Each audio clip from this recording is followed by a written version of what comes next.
자, 비트코인은 계속해서 조정을 받는 듯한 모습 보여주고 있습니다. 자, 그러면서 비트코인 도미넌스 같은 경우는 64.8%로 알트코인들에게 힘을 좀 뺏긴 그런 모습을 보여주고 있는 상황이고요.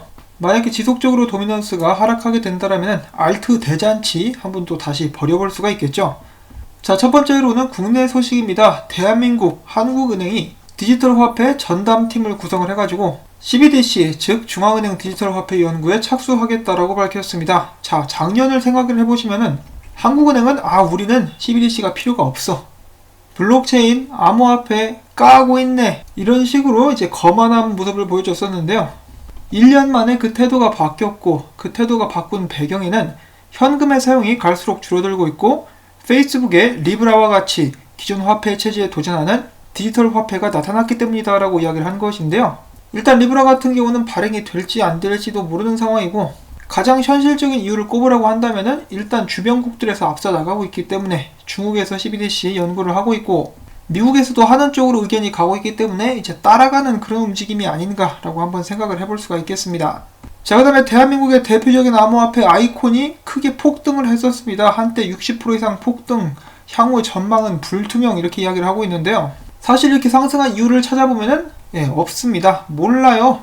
마지막으로 나왔었던 아이콘 관련 소식이 제가 아직도 기억이 나는데, 바로 이 체인링크와 함께 협업을 하겠다라는 거, 그리고 그때 당시에는 가격 변동이 없었습니다. 그렇지만은 최근 보시면 아이콘 그냥 미친듯이 꼬깔콘처럼 올라가고 있죠. 자, 이렇게 이유도 없는 상태에서 쭉 상승한 코인을 타시는 것은 굉장히 위험하죠. 이유가 있어도 위험합니다, 이것은. 그렇지만 여기에서 들어가 계셨던 분들께서는 수익 축하드린다라고 말씀을 꼭 전해드리고 싶습니다. 자, 다음 이더리움 재단 컨센서스가 인원의 약 14%를 감원한다라고 밝혔습니다. 이유는 바로 핵심 사업 강화 등 전략적인 구조조정 차원에서 감원이라고 이야기를 하고 있는 것인데요. 아무래도 재정 상황이 넉넉했으면 사람들을 줄이지는 않겠죠. 그다지 좋은 소식 같아 보이지는 않습니다. 자, 이어서 이더리움의 창시자 비탈릭 같은 경우는 이 CBDC 중앙은행 발행 디지털 화폐가 암호화폐와 융합되기를 바란다라고 말을 했습니다. 한마디로 이 CBDC가 이더리움 네트워크에서 검증될 수 있기를 바란다라는 것인데요. 그렇게 될 수만 있다면 CBDC를 통해서 자동화된 스마트 컨트랙트 DEX를 구축할 수 있다는 설명이었습니다. 그런데 CBDC는 중앙화되어 있기 때문에 이런 부분들이 가능할지 좀 의문이 드는데요. 비탈릭이 저보다 훨씬 더 똑똑하니까 알아서 하겠죠. 자, 그리고 이더리움 같은 경우는 가격 상승에 대한 기대감이 계속해서 고조되고 있는데요. 다음과 같은 키포인트, 1년 만에 나타난 지표 덕분에 이더리움이 떡상할 수도 있다라는 그런 종류의 기사입니다. 여기에서 중심이 되는 지표는 바로 50일 이동평균과 100일 이동평균의 골든 크로스를 이야기하고 있는 것인데요. 작년 2월 중반에 똑같은 골든 크로스가 한번 나왔었고, 그 후로 이더리움 가격은 180% 상승했었던 그런 이력이 있었습니다. 물론 그 후에 빠르게 하락하는 모습을 보였으나 이때 비트코인이 하락한 영향이 컸었죠. 그런데 이번에 다시 한번 똑같은 골든 크로스가 나오려고 하고 있다는 것입니다. 과연 이번에도 같은 비율로 상승할 수 있을 것인지. 지금 비트코인 도미넌스가 떨어지는 것을 봤을 때 이거 잘만 하면은 이더리움 떡상 가능하게 될 것 같습니다. 자, 한편 이더리움 클래식 같은 경우는 최근에 채굴자들이 더욱더 많이 채굴에 참여하게 되면서 해시레이트의 최고치를 다시 한번 갱신하게 되었다라고 하는데요. 이 하드포크가 성공적으로 이루어지면서 가격이 많이 상승한 그런 영향도 있겠죠. 자, 그 다음엔 최근에 이오스 관련된 대규모 이체가 있었습니다. 195억 원어치의 이오스가 익명의 지갑에서 익명의 지갑으로 이동을 했었던 그런 일이 있었고요. 블록원 같은 경우는 이오스 IO 스마트 컨트랙트 챌린지를 개최하면서 이오스 네트워크에서 이더리움 스마트 컨트랙트를 실행할 수 있는 개발자에게 20만 달러를 지원하겠다라고 밝혔습니다. 엄청난 돈이네요. 자, 그런데 한 가지 흥미로운 것은 이오스 네트워크에서 이더리움 스마트 컨트랙트를 실행할 수 있도록 그들이 이런 부분에 집중을 하고 있다는 것인데요.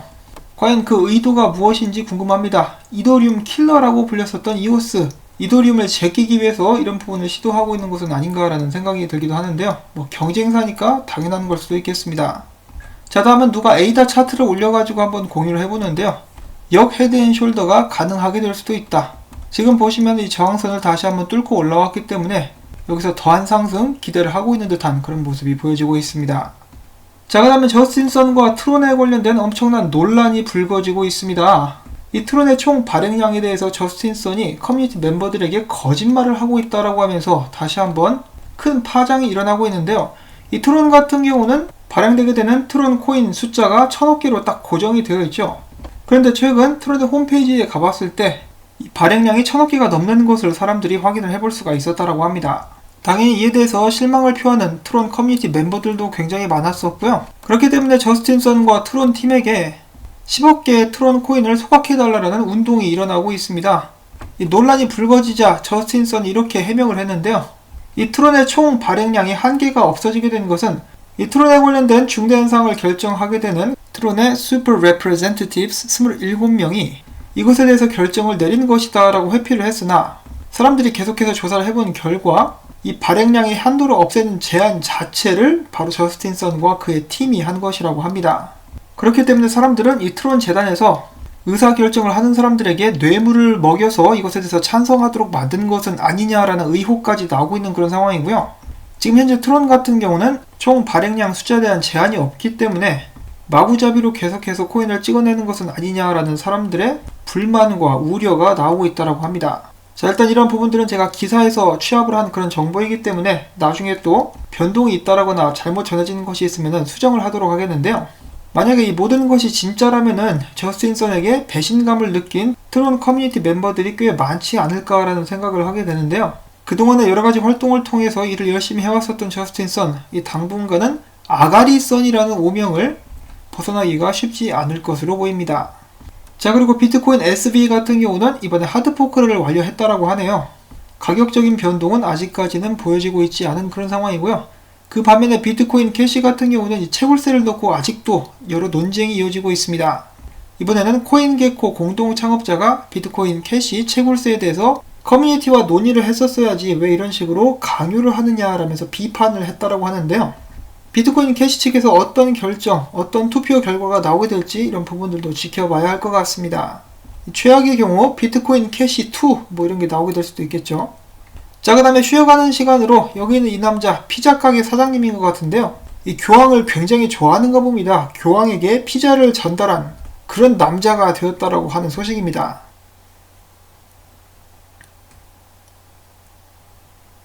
보시면은 자, 교황이 친절하게 피자를 받아가는 모습을 확인하실 수가 있습니다. 근데 저거 먹진 못하겠죠. 안에 뭐가 들어있을 줄 알고. 자, 아무튼 훈훈한 이야기였었고요. 피자가 따뜻하니까 훈훈하겠죠.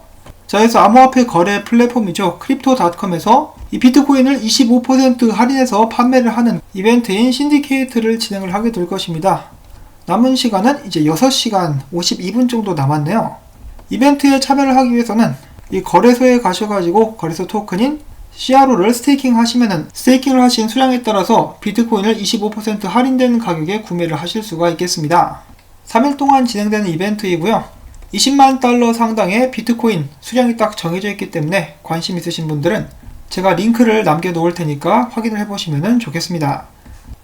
자, 그 다음으로는 아름다운 섬 버뮤다에 관련된 소식이 있습니다. 버뮤다의 핀테크 어드바이저 의장은 최근 버뮤다 정부에 6만 시민들이 금융 서비스를 받고 참여할 수 있도록 블록체인과 암호화폐를 사용하는 방안에 대해서 제의를 하게 되었다고 합니다. 참고로 이 버뮤다에 사는 시민들은 페이팔이나 스퀘어 등 서비스를 이용할 수 없다라고 하네요. 이게 굉장히 불편하겠죠? 자, 그 다음엔 베네수엘라와 관련된 소식이 있습니다. 베네수엘라 상인들은 이 페트롤을 결제선으로 받아들이는 것을 굉장히 꺼려 한다라고 합니다. 이유는 페트롤을 받아봤자 은행에서 환전을 할 때 볼리바르로 지급을 받기 때문인데요. 이 비트코인을 제시하면 어떨까요? 이 굉장히 기뻐하면서 받아들이지 않을까요? 자, 그리고 미국 같은 경우는 미국 법무부 산하 연방수사국이 그동안에 비트코인 4만 개를 이렇게 압수를 했었는데요. 경매에 붙이겠다라고 합니다.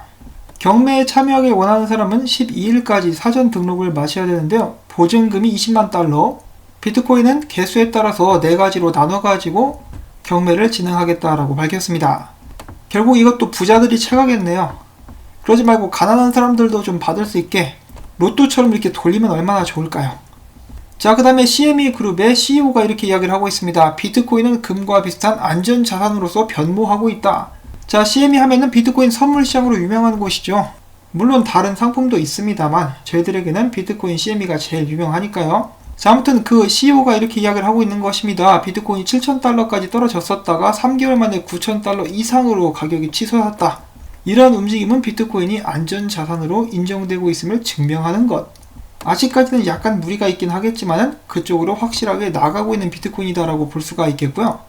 한편 여기에 힘을 실어주기라도 하듯이 100억 달러가 넘는 규모의 세계 최대 재무설계 자문 기업인 드비오 그룹의 CEO가 이렇게 이야기를 합니다. 신종 코로나 바이러스에 대한 공포가 전 세계적으로 확산되면서 비트코인의 최근 상승세가 계속될 가능성이 높다. 자, 그 반면에 기존에 비트코인에 대해서 계속해서 좋은 전망을 내놨었던 블룸버그 같은 경우는 비트코인이 과매수되었으며 곧 하락하게 될 것이다 라고 이야기를 했다라고 하는데 이 기사에 없습니다. 이 기사를 번역을 하신 분이 반만 번역을 하셨어요. 아마 일하시는 도중에 점심밥 이제 김치찌개 같은 거 배달 와가지고 그거 드시느니라 놓친 것은 아닌가 싶습니다. 그럴 수도 있죠. 자, 한편 비트코인 같은 경우는 지금 약간 조정을 받은 듯한 그런 모습이 보여지고 있죠. 여기에서는 숨고르기다 라고 이야기를 하고 있는데 코인데스크를 비롯해서 여러 업계 전문가들은 비트코인의 지표가 지금 강세를 나타내고 있기 때문에 일시적으로 하락하고 있지만은 상승 추세는 이어지게 될 것이다 라는 의견을 가지고 있습니다. 자, 그런데 여기서 극명하게 반대되는 의견이 이번에 또 한번 출현하게 되는데요. 실제로 그럴 수도 있다라는 생각이 듭니다. 비트코인은 조만간에 2020년 계속해서 올려왔었던 가격 상승을 한 번에 다 까먹을 수도 있다. 왜냐하면은 결국은 비트코인이 중요 저항선을 깨지 못했기 때문이다 라고 이야기를 하고 있는 것인데요. 여러분들이 쌍바닥을 찍으면은 높게 상승할 가능성이 있다라고 많은 사람들이 이야기를 하고 있는 것을 이제 들어보신 적이 있죠. 이 더블 바텀이라고 해가지고 한 가지의 패턴이라고 볼 수가 있겠는데 이 더블 바텀을 뒤집으면은 더블 탑이 되겠죠. 더블 탑을 찍게 되면은 엄청나게 반대로 떨어지게 될 수밖에 없겠죠. 지금 보시면은 여기 있는 이 부분 그리고 이 부분 쌍바닥이 아니라 더블 탑을 찍었습니다. 그래서 여기서 조정을 받고 어제 저희가 희망적인 부분대로 해석을 해본다면은 거대한 역 헤드앤숄더가 나오느냐 아니면 여기서 곤두박질 치게 되느냐. 어찌 보면 비트코인도 지금 굉장히 중요한 기로에 서 있다라고도 볼 수가 있는 것이겠죠. 자, 과연 일단은 계속해서 조정을 받고 있는 비트코인인데요. 저는 당연히 비트코인이 오르기를 바랍니다. 이 비트코인의 전체적인 그림은 어제와는 크게 다르지 않고요. 이 한 분석가의 분석을 잠시 살펴보게 된다면은 이제 나 같은 경우는 비트코인 가격 8,900에서 9,050대에서 롱을 치기 시작할 것이다. 그 이후로는 그 가격대에 200일 이동평균 및 21일 지수 이동평균이 자리를 잡고 있고 RSI 일본 기준으로 지지선 그리고 대각선의 추세선과 CME 갭 때문이다 라고 자신의 의견을 설명을 했습니다. 딱 정말로 9,000불 때까지만 떨어지고 여기서 약간 축적한 다음에 크게 쏴서 올리는 그런 그림이 나오면 정말 좋겠습니다. 일단은 이렇게 차트를 보면은 비트코인이 여기까지는 오게 될 것 같아요. 9,000불 때까지. 일단 여기서 잘 버텨주느냐, 여기처럼 아주 잘 버텼죠. 아니면은 버티지 못하고 떨어지느냐가 관건이 될 수 있을 것 같습니다. 자, 오늘도 열심히 여러분들 위해서 자료를 한번 모아봤는데요. 도움이 좀 많이 됐다, 내가 모르는 것을 알게 됐다 싶으시면은 이 좋아요 버튼과 제가 계속해서 이렇게 정보를 모을 수 있도록 시청료라고 생각을 하시고 광고를 이 마무리가 될 때까지 시청 및 영상 재생을 해주시기를 꼭 부탁을 드리고 싶습니다. 여러분들의 도움이 있어야만 저도 계속해서 살아남고 채널을 유지할 수가 있겠죠. 오늘도 들러주셔서 감사드리고요. 힘내시고 행복한 하루 되실 수 있기를 바랍니다. 안녕히 계십시오.